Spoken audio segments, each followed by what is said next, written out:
My name is Francis Chan, and we're here in Chowchilla at Valley State Prison for Men. My interest in prison ministry started, I think, when I started to study the Word a little bit more deeply and understood the types of people that God typically chooses. They're not the people the world would typically choose to do great things. And so rather than, I remember in my early years, I would pursue the rich, pursue the famous people,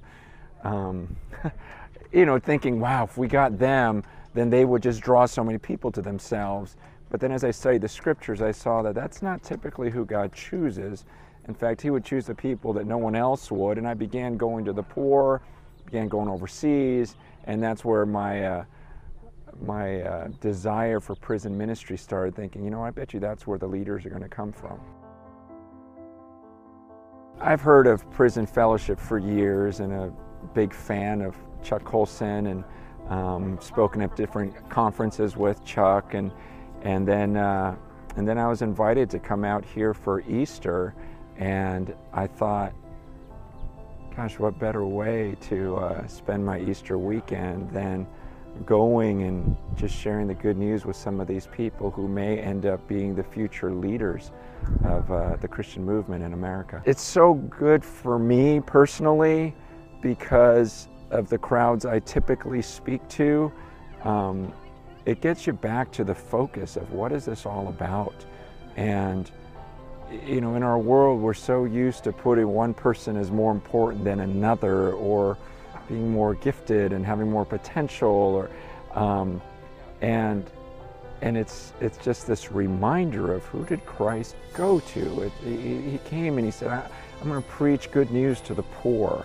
It's just come to me, those of you guys that are just burdened, heavy laden. He went to those who the world typically rejected, and so it's just a reminder of, wow, Jesus went to them. And I've met guys in prison who say, man, I met Jesus here, and I would rather be locked in this cell for the rest of my life knowing Jesus than being out there, because out there I didn't know Him, I was blind, and they've come to life here. And to think, wow, that type of resurrection power could happen today, and to say, gosh, I could sacrifice a few hours of my life to get to experience that moving of God. Of course it's worth it. These guys just need a little bit of help, just a little bit of someone coming alongside. And I keep thinking, man, if the church would catch this vision and quit getting so scared and start living by faith, man, they just need someone to come along their side and give them an opportunity, because they've done their time. Not only done their time, but a lot of them have done some serious training while they're in prison.